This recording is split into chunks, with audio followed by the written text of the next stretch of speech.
Hello friends, क्या हाल चाल है। द करियर कोचिंग सेंटर में आपका स्वागत है। फ्रेंड्स, हम लोग आपकी बेहतर तैयारी के लिए एसएससी जीडी के लिए और एसएससी जीडी के साथ साथ जो जिस भी कॉम्पिटिटिव एग्जाम का आप तैयारी कर रहे हो, चाहे रेलवे का हो, चाहे एसएससी सीजीएल का हो या फिर बीपीएससी का हो, उन सभी के लिए ये वीडियो जो है काम आएगा। और मैं आशा करता हूं कि आप सभी लोग जितनी तन्मयता से हम लोग आपकी तैयारी को पुख्ता करने के लिए जुड़े हैं, उसी तन्मयता पूर्वक आप लोग पूरे वीडियो तक बने रहेंगे। ठीक है, चलिए देखते हैं अपने प्रश्नों को। ठीक, क्योंकि जानते हैं परीक्षा आपकी नजदीक है और ज्यादा समय भी नहीं है, और उस कम समय में आपकी बेहतर तैयारी कैसे हो सके, इसलिए हम लोग जो है प्रैक्टिस सेट की श्रृंखलाएं चला रहे हैं, जो आपकी परीक्षा में पूरी तरीके से उम्मीद है कि मदद करेगा। ठीक है, चलिए देखते हैं प्रश्नों को।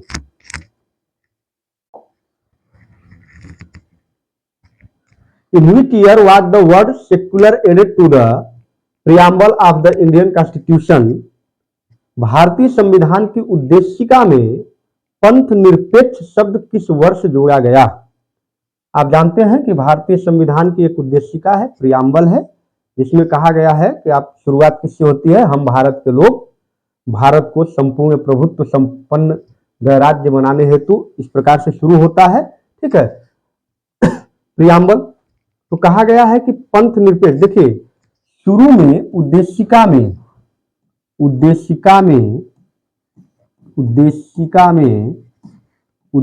में शुरुआत में ये शब्द नहीं था, शुरुआत में ये शब्द पंथ निरपेक्ष नहीं था। कब?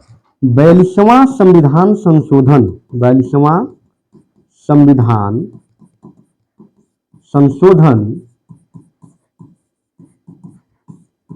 1976 के द्वारा 3 शब्द उद्देशिका में जोड़े गए। कौन कौन से शब्द जोड़े गए? एक तो ये पंथ निरपेक्ष, और एक शब्द है अखंडता, और तीसरा शब्द है समाजवादी। ये तीनों शब्द जोड़ा गया 1976 42वें संविधान संशोधन के द्वारा। ठीक है, 42वां संविधान संशोधन को मिनी संविधान भी कहते हैं, मिनी संविधान या छोटा लघु संविधान बोलते हैं, मिनी कॉन्स्टिट्यूशन, लघु संविधान बोलते हैं इसको।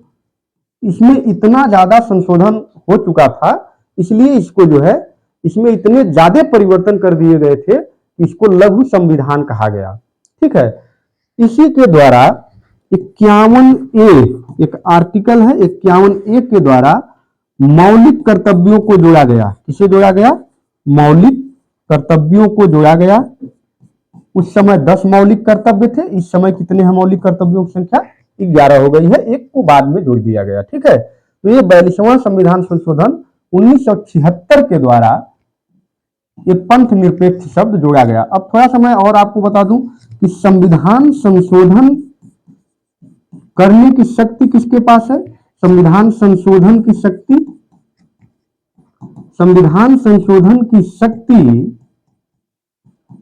किसके पास है? संसद के पास है। किसके पास? संसद के पास। संविधान के भाग 20 में संविधान के भाग 20 आर्टिकल अनुच्छेद 368 में संविधान संशोधन से संबंधित बातें जो है बताई गई हैं, और पूरी प्रक्रिया है संविधान संशोधन की, पूरी प्रक्रिया अनुच्छेद 368 में है। और शक्ति किसके पास है? शक्ति किसके पास है? संसद के पास। कई बार प्रश्न आपसे पूछा जाता है कि संविधान संशोधन की शक्ति किसके पास है? तो संसद के पास है। किस अनुच्छेद में है? 368 में है। किस भाग में है? 20वें भाग में है। ठीक है, तो ये कुछ जानकारी रही 42वें संविधान संशोधन के बारे में। ठीक है, चलिए अब हम आगे बढ़ते हैं। भारत सरकार ने वर्ष में एक अधिनियम पारित करके तत्कालीन जम्मू और कश्मीर राज्य की विशेष संवैधानिक स्थिति को रद्द कर दिया गया। देखिए, जब जम्मू कश्मीर का विलय भारत में हुआ जब वहां पे, तो वहां क्या सिस्टम था कि जम्मू कश्मीर को,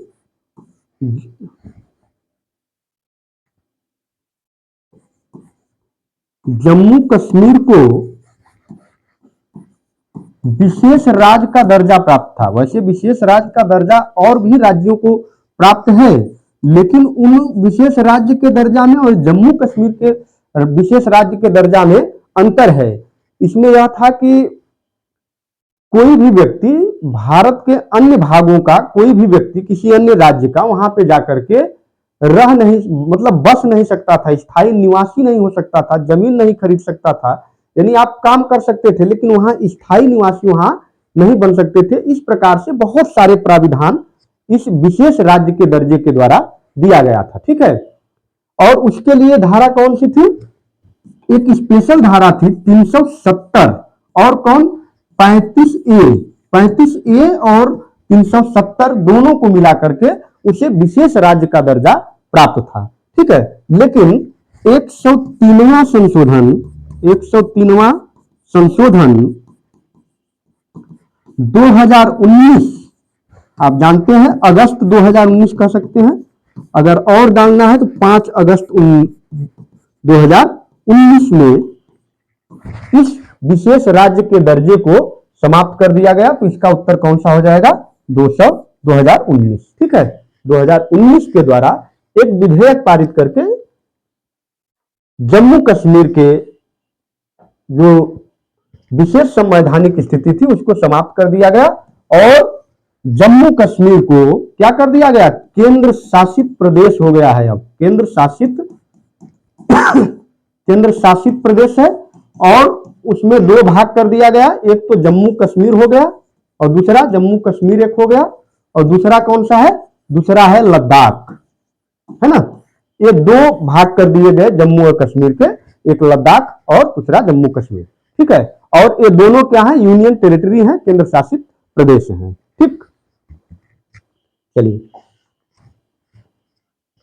निम्नलिखित में से मोहिनीअट्टम से संबंधित हैं रतनथियम, शांति देवी, कनक रेले, मंजीत बाबा। देखिए, मोहिनीअट्टम केरल का एक नृत्य है, केरल का प्रसिद्ध नृत्य है जो किस पे आधारित है? विष्णु के मोहिनी रूप पर आधारित है। मोहिनी रूप पर आधारित है। महिलाएं इस डांस को करती हैं, नृत्य को करती हैं। कहां से संबंधित है? केरल से। केरल का एक और प्रसिद्ध लोक नृत्य है, कौन सा है? कथकली। केरल का मशहूर लोक नृत्य कौन सा है? कथकली है। इससे संबंधित जो व्यक्ति हैं वो कनक रेले हैं। कौन है? कनक रेले हैं। इनके अलावा कल्याणी कुटी अम्मा,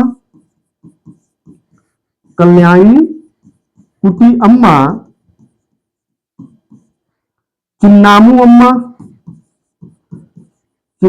अम्मा जो प्रसिद्ध है उनको मैं आपको बता रहा हूं। चिन्नामू अन्ना और स्वाति तिरुनल राजवर्मा,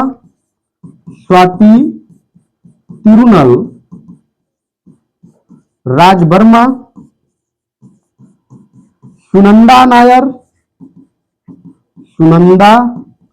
नायर, विजय लक्ष्मी और जयप्रभा, ये प्रसिद्ध नाम है जिनको मैंने आपको बताया। ठीक है, इनमें से कोई भी अगर आता है, और एक कनक रेले तो है ही। ठीक है, तो इसका उत्तर कौन सा हो गया? सी। बहुत आसान है।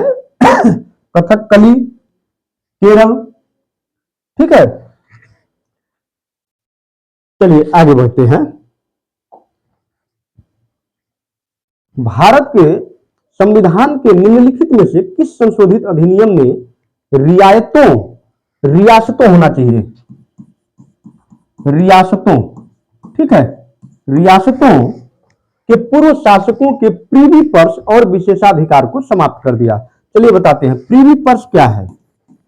प्रीवी पर्स जैसे जो राजा महाराजा थे पहले ब्रिटिश शासन में या ब्रिटिश शासन से पहले, लेकिन ब्रिटिश शासन क्या करता था? बड़ा चालाकी से कि उनके राजा वाले पद को बनाए रखता था, राजकुमार के पद को बनाए रखा था, है ना।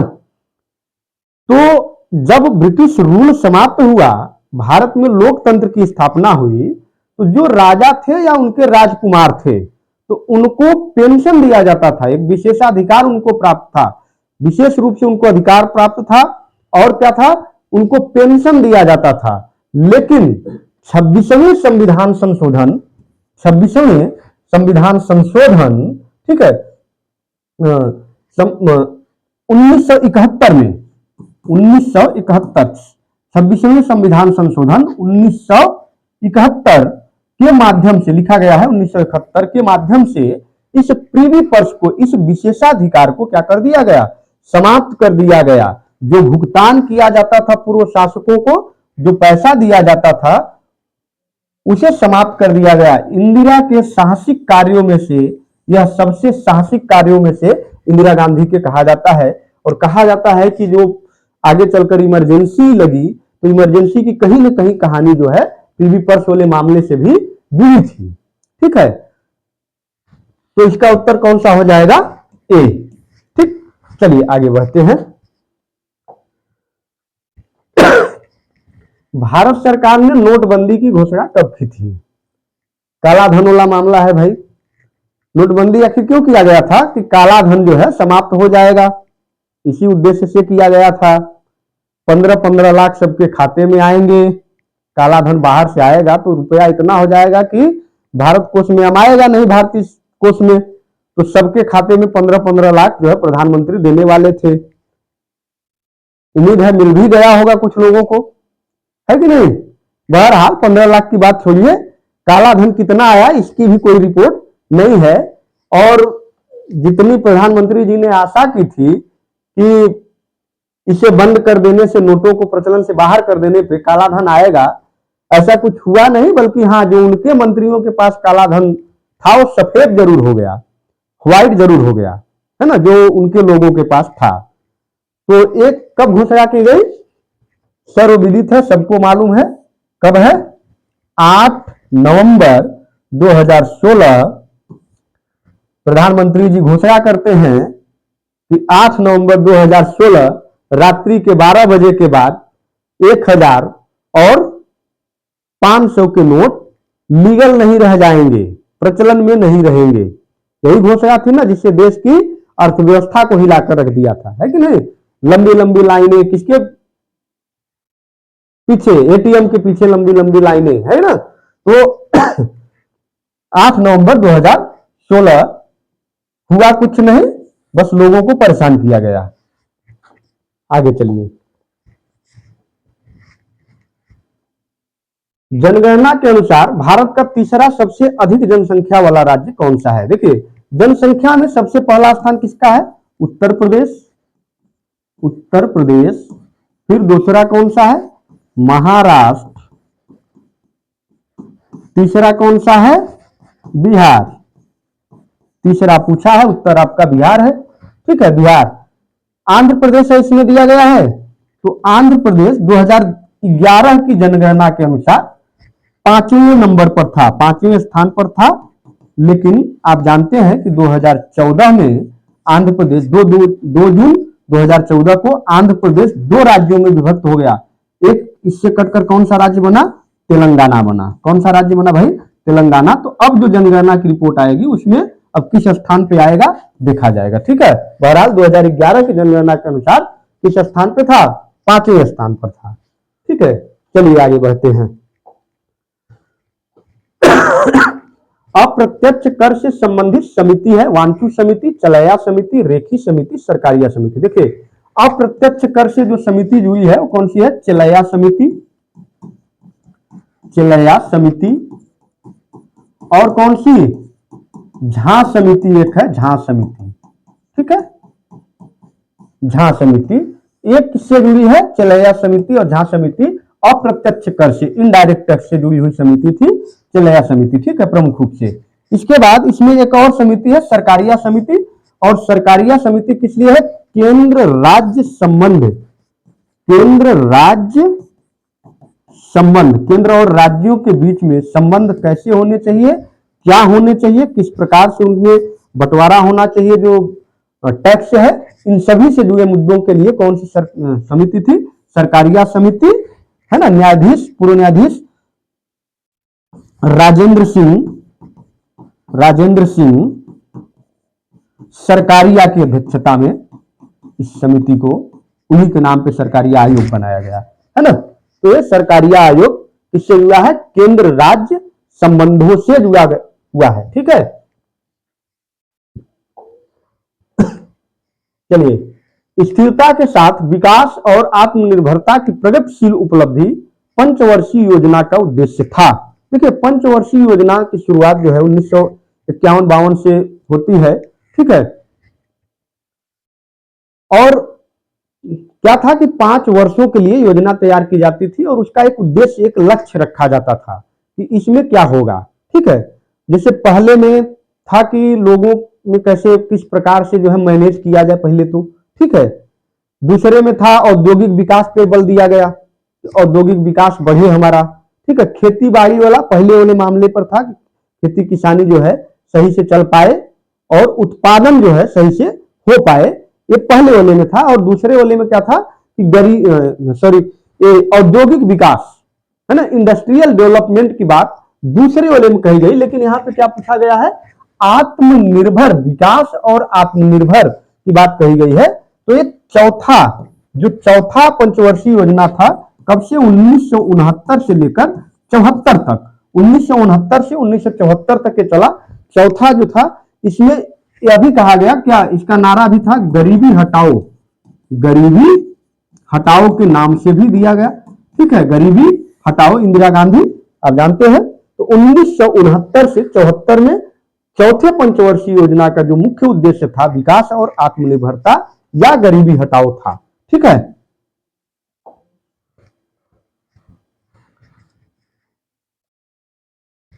नौ अगस्त 1907 में मैडम भीकाजी कामा विदेशी धरती पर भारतीय ध्वज फहराने वाली पहली व्यक्ति बनी।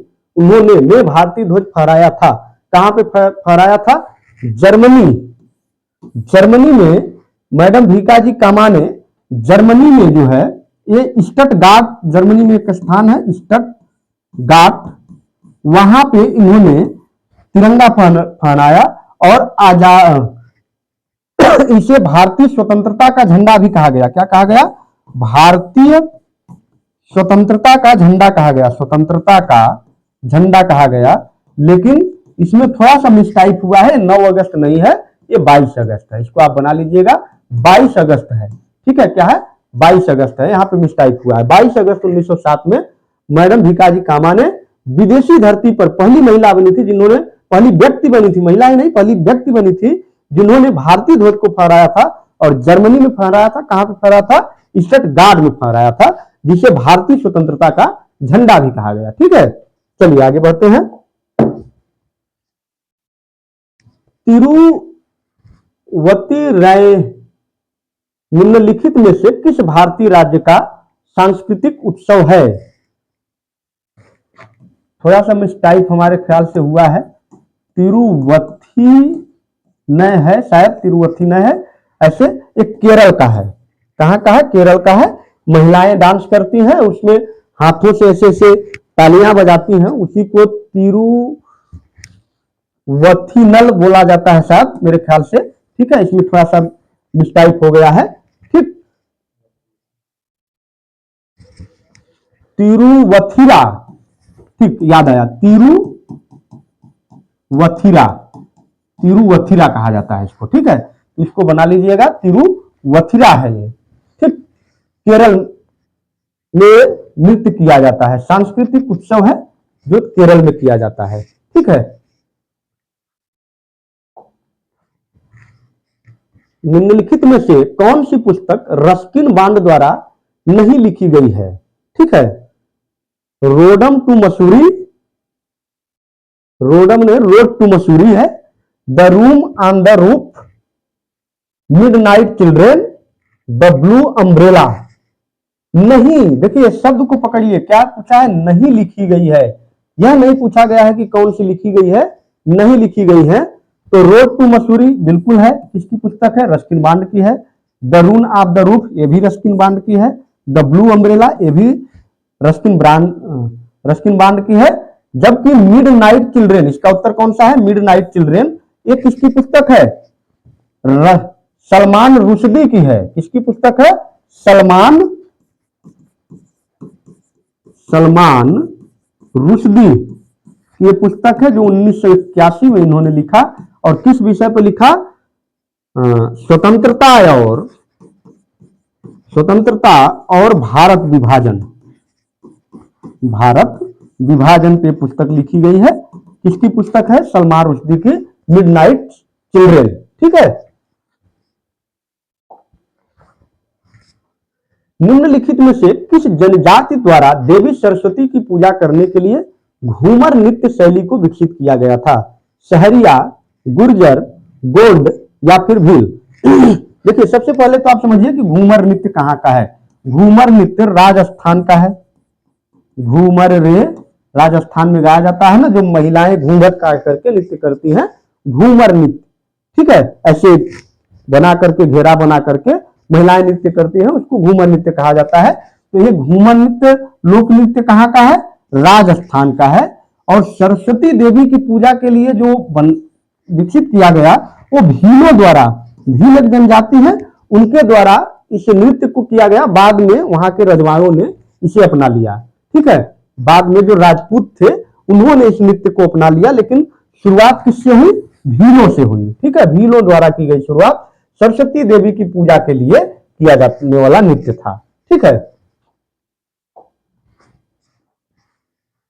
विजयनगर साम्राज्य की स्थापना किस वर्ष हुई थी? 1326, 1336, 1346 या 1356?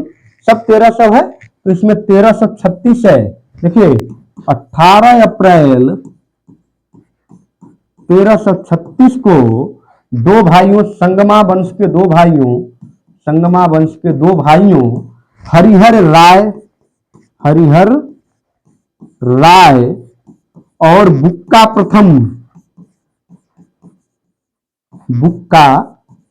प्रथम ने विजयनगर साम्राज्य की नींव रखी। बाद में चल करके बहुत बड़ा साम्राज्य बना विजयनगर। तो इसमें हरिहर राय और बुक्का प्रथम दोनों भाई थे। हरिहर प्रथम और बुक्का प्रथम भी कहा जाता है, या हरिहर और बुक्का भी सीधे सीधे कहा जाता है, हरिहर और बुक्का। ठीक है, नाम पे मत जाइए, केवल नाम बुक्का है, कारनामे बड़े थे, है ना। तो हरिहर और बुक्का ने 1336 में विजयनगर साम्राज्य की स्थापना की। ठीक। इंडियन लिबरल फेडरेशन की स्थापना किसने की? Indian liberal federation SN. Banerjee ने। किसने किया? एस.एन. बनर्जी ने। ठीक है, सुरेंद्र नाथ बनर्जी। कौन? सुरेंद्र नाथ बनर्जी। ठीक है ना, सुरेंद्र नाथ बनर्जी ने इंडियन लिबरल फेडरेशन की स्थापना की। स्वराज पार्टी की स्थापना सी.आर. दास स्वराज पार्टी, आप जानते हैं स्वराज पार्टी। ठीक है, स्वराज पार्टी। ठीक है, हरिजनों के लिए उत्थान के लिए महात्मा गांधी ने। ठीक है, और फिर चंद्रशेखर आजाद, आप जानते हैं कि कैसे उनकी कहानी क्या रही है। ठीक है, आजादी में क्या रोल रहा है। तो इसमें कौन सी है? इंडियन लिबरल फेडरेशन की स्थापना किसने की? तो सुरेंद्र नाथ बनर्जी ने की। ठीक है। भारत में सहायक संधि का जन्मदाता कौन था? देखिए, Dupleix, Lord Wellesley, Lord Dalhousie, Lord Cornwallis. ठीक है, सहायक संधि का जो जन्मदाता है वो कौन है? लॉर्ड वेलेस्ली है। कहा तो ऐसा जाता है कि डुप्ले जो था उसी के जमाने से कुछ कुछ चली आ रही थी। किराए पर सेना देने वाला काम डुप्ले ने सर्वप्रथम किया था भारतीय राजाओं को। लेकिन पूर्ण रूप से सहायक संधि जो है वो किसने किया? लॉर्ड वेलेस्ली ने। लॉर्ड वेलेस्ली जो है भारत में 1798 से लेकर के 1805 तक यहाँ का गवर्नर रहा, है ना। और उसी बीच इसने जो है सहायक संधि क्या होता था कि पहले एक राजा को जीतने के लिए दूसरे राजा को सैनिक सहायता देते थे, और उसके एवज में फिर बाद में उस राज्य को ब्रिटिश साम्राज्य में मिला लेते थे, या पूरा अधिकार हथिया लेते थे। केवल राजा कठपुतली मात्र बनकर रह जाता था। ठीक है ना, तो यही नीति क्या थी? सहायक संधि। जैसे इसके बाद हैदराबाद, फिर महाराष्ट्र, ऐसे जो छोटे छोटे राज्य थे उन सभी जो है वो आ गए किसके तहत, सहायक संधि के तहत राज्यों को ब्रिटिश साम्राज्य में शामिल कर लिया गया। ठीक है ना, तो सहायक संधि का जन्मदाता भारत में लॉर्ड वेलेस्ली को माना जाता है। ठीक है,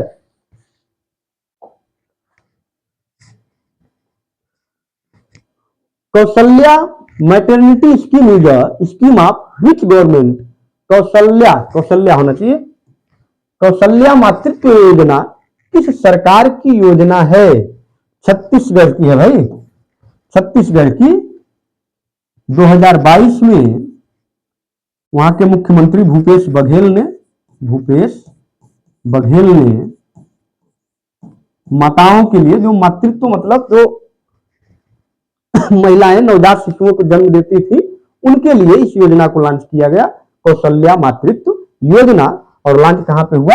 छत्तीसगढ़ में महिलाओं के लिए लॉन्च हुआ। ठीक है, किसने किया? भूपेश बघेल ने 2022 में। ठीक, चलिए, what is the unit of work? कार्य का मात्रक क्या है? अरे यार, तो एकदम दम ही नहीं है प्रश्न, क्या देखा जाए इसको। जूल है कार्य का मात्रक। कौन सा है?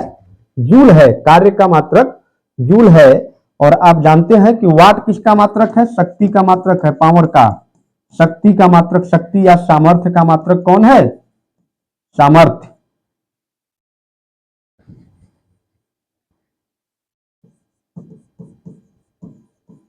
सामर्थ्य का मात्रक कौन है? वाट है। न्यूटन किसका मात्रक है? न्यूटन बल का यसाई मात्रक है, आप जानबे करते हैं। और डायन भी बल का ही है, लेकिन किस पद्धति में है? सीजीएस पद्धति में है। सीजीएस पद्धति में बल का मात्रक कौन है? डायन है। ठीक, तो ये रहे आपके कार्य का मात्रक कौन है? जूल है, सीधे सीधे जूल है। ठीक, चलिए, रक्त में एंटीबॉडी और एंटीजन के अध्ययन को क्या कहते हैं? Histology, gynaecology, serology, biology. Biology तो आप जानते हैं जीव विज्ञान का अध्ययन कहलाता है। बायोलॉजी जिसमें जीवों का और वनस्पतियों का अध्ययन किया जाता है, उसको बायोलॉजी कहा जाता है। बाद में चलकर के बॉटनी और जूलॉजी दो भागों में बढ़ जाता है।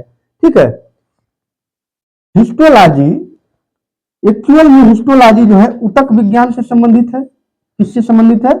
ऊतक विज्ञान से जो संबंधित है। ऊतक विज्ञान का अध्ययन, ऊतक विज्ञान और कोशिकाओं का अध्ययन जिससे संबंधित है वो क्या है? हिस्टोलॉजी है। गायनिकोलॉजी, स्त्री रोग विशेषज्ञ या स्त्री रोगों से संबंधित जो अध्ययन किया जाता है, स्त्रियों के रोगों से संबंधित जो अध्ययन किया जाता है वो क्या कहलाता है? गायनिकोलॉजी कहलाता है। तो तीन हमने आपको बता दिए, उत्तर बचा सीरोलॉजी। सीरोलॉजी में रक्त और एंटीबॉडी और एंटीजन, रक्त में एंटीबॉडी और एंटीजन का अध्ययन करने वाले विज्ञान को कहा जाता है सीरोलॉजी। ठीक है, चलिए आगे बढ़ते हैं। मजा आ रहा होगा उम्मीद है, एकदम आनंद लीजिए। हर्यक वंश के किस शासक को कुलिक कहा जाता है? बिंबिसार, उदयन, अजातशत्रु, इनमें से कोई नहीं। देखिए, प्रथम जो इतिहास में प्रथम वंश का उल्लेख है जो किसी राज्य की स्थापना किया, उसमें कौन है? वो हर्यक वंश है। राजधानी कहाँ है? मगध है। मगध तो बाद में बनी, पहले राजगिरी थी, राजगीर। ठीक है, राजगीर या राजगृह भी कहा जाता है, राजगृह कहा जाता है। ठीक है, हर्यक वंश के जो संस्थापक हैं वो कौन है? बिंबिसार है, बिंबिसार। हर्यक वंश को एक और कहा जाता है पितृहंता वंश। पितृहंता वंश, पिता को मारकर गद्दी हथियाने को ही पितृहंता कहा जाता था। और सबसे पहले यह काम किसने किया? अजातशत्रु ने। अजातशत्रु अपने पिता बिंबिसार की हत्या करके क्या बना? राजा बना। और चूंकि पिता की हत्या करके राजा बना, इसलिए इसको क्या कहा जाता है? कुलिक कहा जाता है। तो किसे कहा जाता है कुलिक? अजातशत्रु को कहा जाता है। फिर बाद में उदयन ने जो है अजातशत्रु की हत्या कर दी। ठीक है, तो ये इसलिए इसका नाम क्या पड़ा? पितृहंता वंश, है ना? पितृहंता वंश, इसीलिए इसका नाम पड़ा। ठीक है, क्योंकि यहाँ बाप को मार करके गद्दी हथियाने की जो है परंपरा चलिए परंपरा चल पड़ी, है ना। चलिए आगे देखते हैं।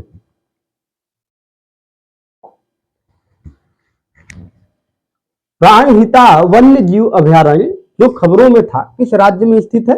कर्नाटक, महाराष्ट्र, तेलंगाना या केरल। ठीक है, तो प्राणहिता वन्य जीव अभयारण्य जो है तेलंगाना में है। कहां पे है?